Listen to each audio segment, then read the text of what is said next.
Всем привет, с вами Василий Жданов, и я в Казани, в гостях в клубе «Тайфун», клуб настольного тенниса, и со мной рядом основатель Марат Хайруллин. И сегодня он поделится очень интересным опытом по поводу, как открыть и как развивать клуб настольного тенниса. Я уверен, он всем будет полезен.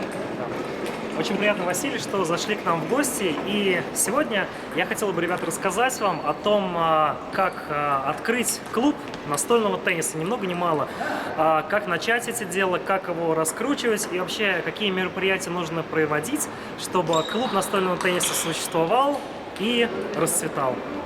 Клуб, в котором мы находимся, называется «Тайфун», и основал я его 7 лет назад.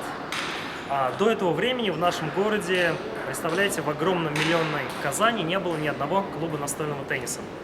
Сам я лично настольный теннис полюбил еще с института, когда на занятиях мы играли в эту замечательную игру. И к нам в институт однажды поступил профессионал, мой друг, его зовут Азизов Азат. И вот тогда я понял, насколько динамичный, насколько интересный, насколько быстрый и увлекательный этот вид спорта. И уже тогда я загорелся идеей открытия своего собственного клуба. Как я уже сказал, я не профессионал, в настольном теннисе не понимал буквально ничего. И вот потихоньку, помаленечку, по капле я набирал опыт в этом деле. И однажды, получается, это было 7 лет назад, это, получается, был 2010, даже это был, по-моему, 2009 год, уже скоро будет 8 лет нашему клубу. В 2009 году мы с товарищем, с моим одноклассником открыли клуб настольного тенниса. Первое время народу не было вообще, то есть мы не знали, как привлекать народ, откуда его брать. Вот, доходило до того, что мы ходили по улицам буквально с визитками, листовками и говорили: ребят, вы не хотите поиграть в настольный теннис? Бесплатно, попробуйте, Прям полчаса. Просто давали да? листовки, ходили по организациям. В первую очередь, конечно, всем друзьям сказали. На открытие друзья к нам пришли, вот. Первое время было народу на открытии был народ, потому что пришли дяди, тети, друзья там, друзья друзей. Вот. Нет, открытие было нормально, но как только оно прошло, клуб начал пустовать. То есть мы не знали, что делать, как заполнить столы. Вот. И со временем нам помогли социальные сети, там, «Контакт» как раз в то время открылся, активно развивался. Вот, и мало-помалу как-то народ начал нас узнавать. И уже где-то спустя 2-3 месяца у нас столы уже заполнялись. У нас было 10 столов, уже было 7 столов играло, 8 столов играло. Мы поняли, что дело пошло. И если этим заняться, оно действительно, его можно развить. Вот, помогло то, что, как я сказал уже, мой друг, он является профессионалом, и профессиональная когорта игроков узнала о нас. И мы в виде пробы начали проводить теннисные турниры. Мы пригласили детишек, которые познакомились с некоторыми тренерами города Казани, и они привели своих детей, провели детский турнир. Затем провели профессиональный турнир, куда пришли мастера спорта нашего города. На тот момент топовый наш игрок Марсель Валеев. Такие хорошие игроки, как Макаров Саша, сейчас он является чемпионом России, он играет за сборную Татарстана. Вот, и многие-многие другие профессионалы. И после этого, как бы, профессиональная часть игроков о нас узнала, а любительской пока еще было не настолько все хорошо раскручено. Но со временем мы начали сразу же активно давать рекламу: радио, телевидение, газеты, журналы, раздача листовок. Вот самый эффективный пробовал. Самое эффективное было телевидение. Телевидение? Оно самое дорогое, но оно было самое эффективное. Перед новогодними праздниками, я уж не помню, мы на 2 каналах, по-моему, дали рекламу, и нам прям пошли звонки, начали приходить люди. Вот, но есть вид рекламы, который эффективнее телевидения, это сарафанное радио. Вот, честное слово, и дешевле получается. Да, нет ничего эффективнее сарафанного радио. Если ты делаешь хорошее дело, качественное, то люди рассказывают друг другу, друзьям, своим родственникам, коллегам, и они обязательно приходят. Вот, и мало-помалу, где-то года через 2 о нас уже знали, Ну, я, например, сидел в кафе с друзьями, там, и за соседний столик садились, например, наши посетители, гости настольного тенниса. Или я где-то в институте, в других компаниях начал разговаривать о настольном теннисе, и мне говорили: о, а я же знаю, есть клуб «Тайфун» в Казани. И мне так было приятно, что мой клуб уже узнаваем, о нем знают. Начали потихоньку обращаться с радио, с каких-то передач. О нас сняли несколько эфиров. Вот. Некоторые газеты, журналы уже, как бы не я к ним обращался, а они уже просили какой-то репортаж. Я думаю, так как вы были номер один, поэтому... Мы были номер один, и что самое поэтому... интересное, мы до сих пор являемся единственным клубом настольного тенниса, в полном смысле этого слова, где гости могут поиграть в настольный теннис, отдохнуть на диванчиках после игры, попить кофе, записаться в секцию, если они хотят улучшить свой уровень, или взять индивидуальное занятие. У нас есть небольшой тренерский состав. Несколько раз в неделю мы проводим любительские турниры. Вот хочу подчеркнуть, это очень важно, мы проводим турниры в первую очередь для любителей, потому что среди профессионалов проходят специализированные лиги, проходят кубки города, кубки республики, но там играют мастера спорта. Любителям там, ну, скажем честно, делать нечего. А мы развиваем, продвигаем именно массовый вид спорта. То есть очень же много людей, которые занимались настольным теннисом в школе, которые занимались у себя во дворах. Раньше во дворах, например, в нашем дворе тоже стоял стол для настольного тенниса. Играли в лагерях, в пионерлагерях, в каких-то базах отдыха. Потому что в советское время-то он был достаточно массово популярен, везде стояли столы для настольного тенниса. И вот эти люди, они выросли, они когда-то играли, любовь к настольному теннису имеется, но они не знают, где сейчас поиграть и с кем посоревноваться. И вот мы создали такое место, где эти любители, они могут схлестнуться друг с другом, поиграть. Со временем мы ввели собственный рейтинг нашего клуба, потому что людям же интересно развиваться там. На сколько баллов я поднял с прошлых встреч, с прошлой игры. Как сложная формула его расчета? Формула расчета не такая сложная, там изначально у всех одинаковый рейтинг, затем, когда двое человек встречаются, считается разница в их рейтинге и умножается на коэффициент значимости турнира. Вот. Причем рейтинг, он растет активнее, нежели падает. Это сделано для того, чтобы если люди занимаются, чтобы у всех рейтинг понемножку рос. Вот. То есть рост всегда в 2 раза больше падения. Вот.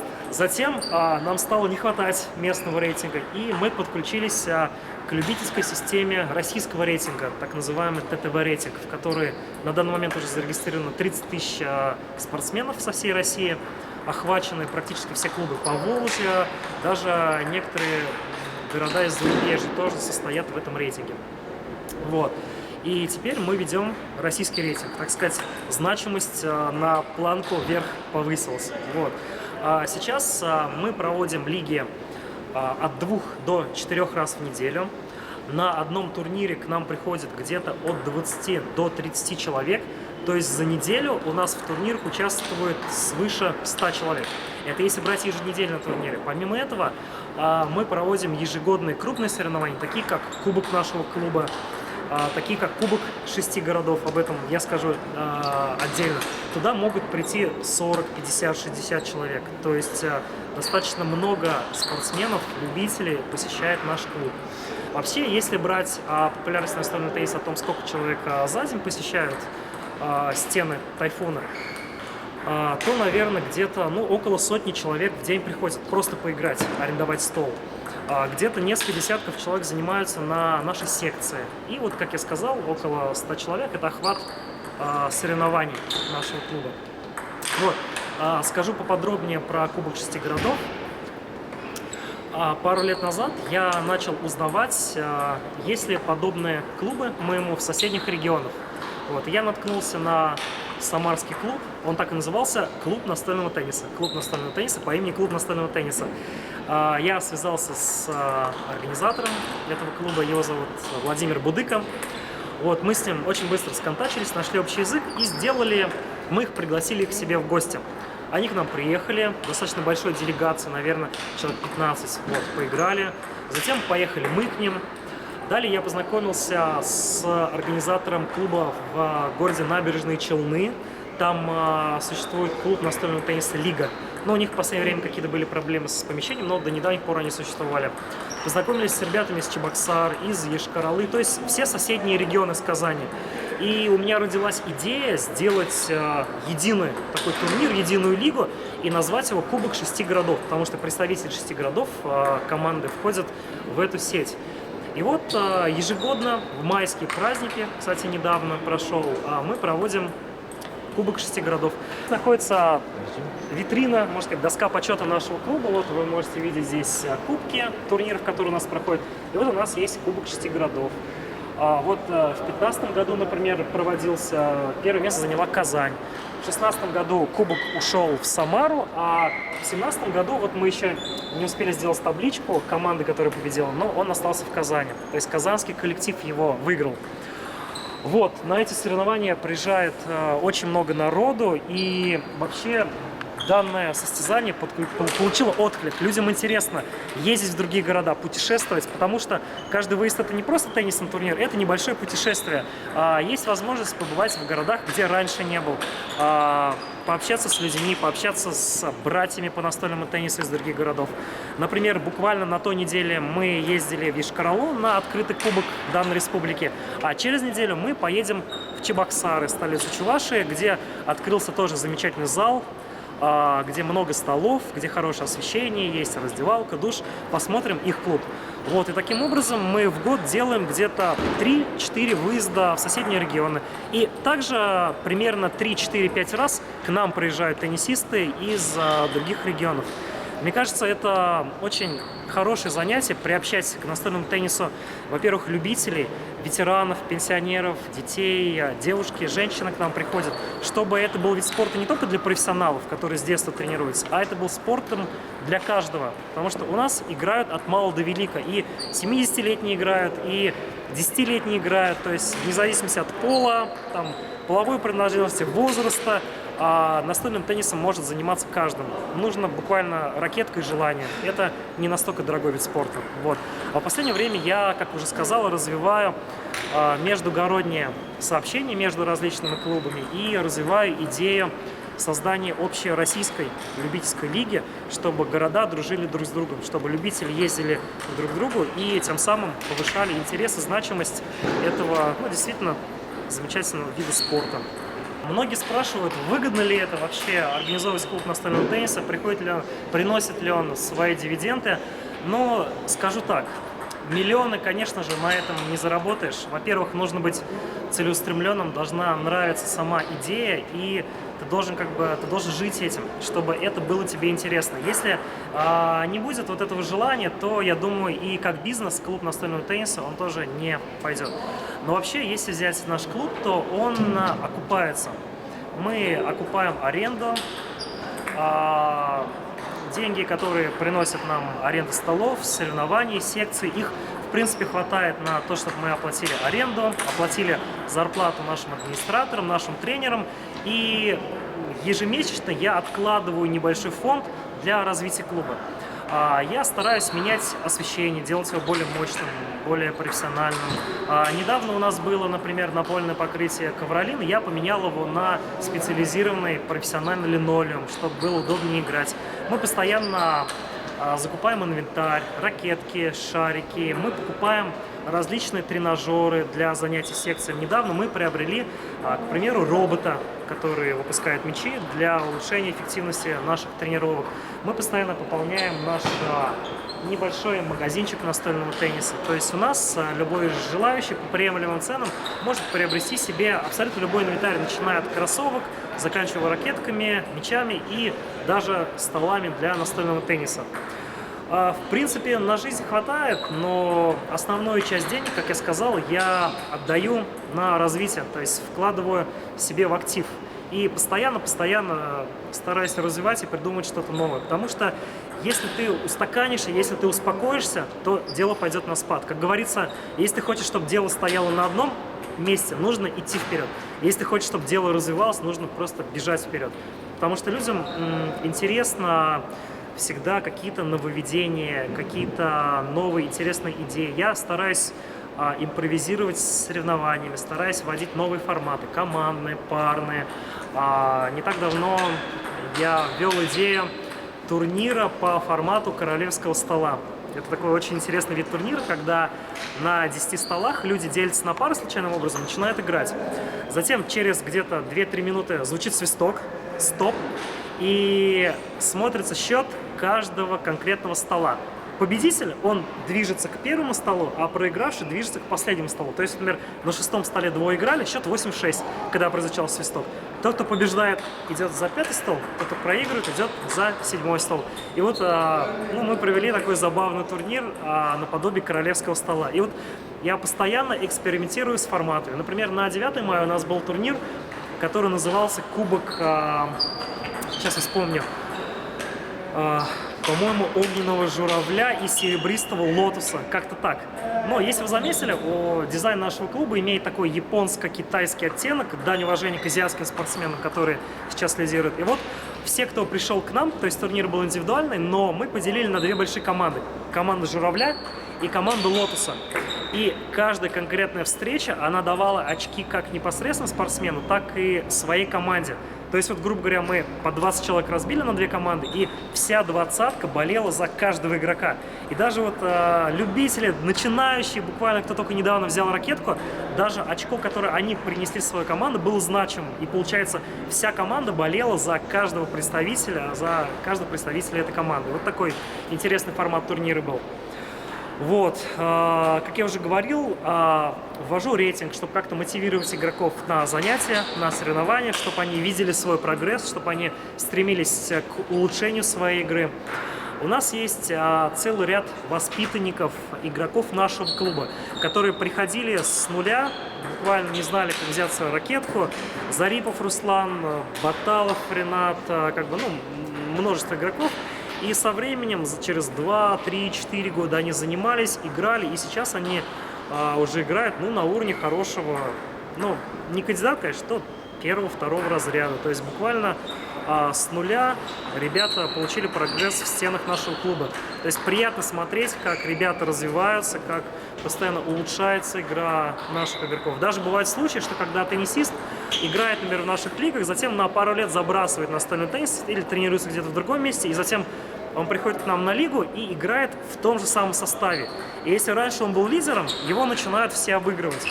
Конечно же, он немножко потерял в мастерстве, но и все замечают, что общий уровень лиги растет. То есть, если люди постоянно ходят, тренируются, занимаются, то с годами ребята получают больше практики, и они становятся более профессиональными игроками. Так что у нас в клубе к нам ходит целый ряд таких хороших, крепких любителей, которые не являются профессионалами, которые не заканчивали училище Олимпийского резерва, но тем не менее они достаточно боевые и могут составить конкуренцию даже профессионалам.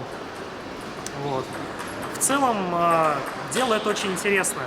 Оно очень интересное, оно, если уж говорить так и русским языком, для души. Вот дело для души.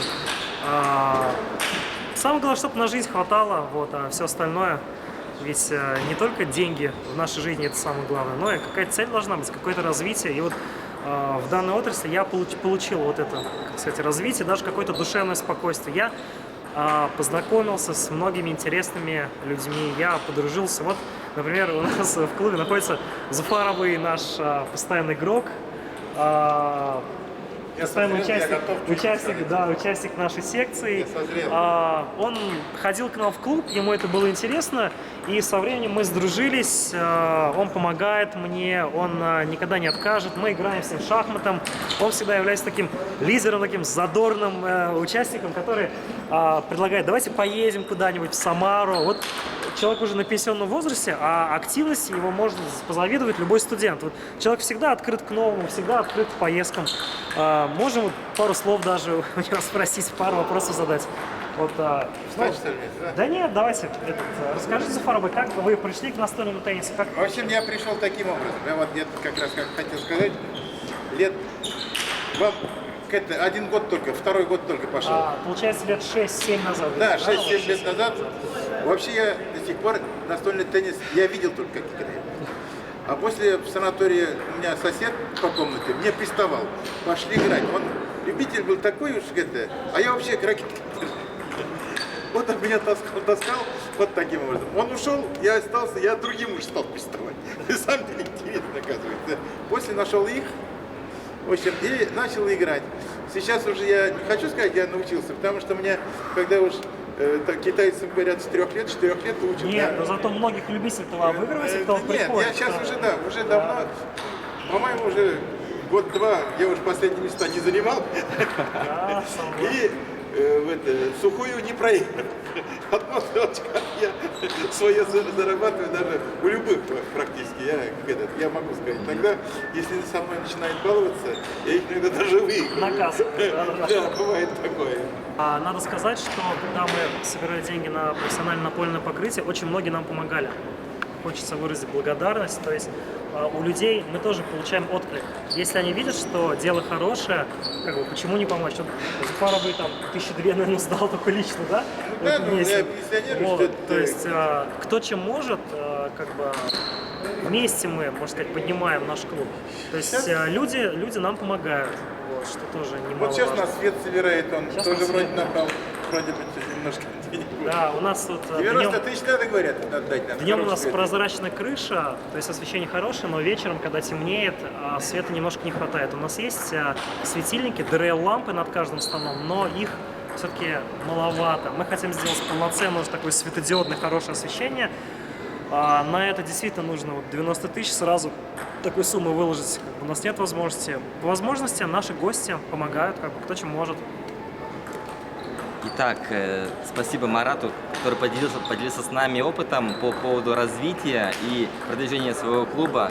Под этим видео будет его ссылка на профиль ВКонтакте. Задавайте все вопросы, пишите, он открыт на сотрудничество, на организацию турниров, на совместные акции, то есть за любую движуху по настольному теннису. Конечно, ребята у нас быстрые на подъем. Если вы занимаетесь теннисом в вашем регионе, обязательно пишите, подружимся, поиграем и, я думаю, найдем общий язык. Настольный теннис вообще нас сближает. Все. Спасибо, ставьте лайк, если видео было полезным, подписывайтесь на канал. Пока. Ладно, спасибо большое вам.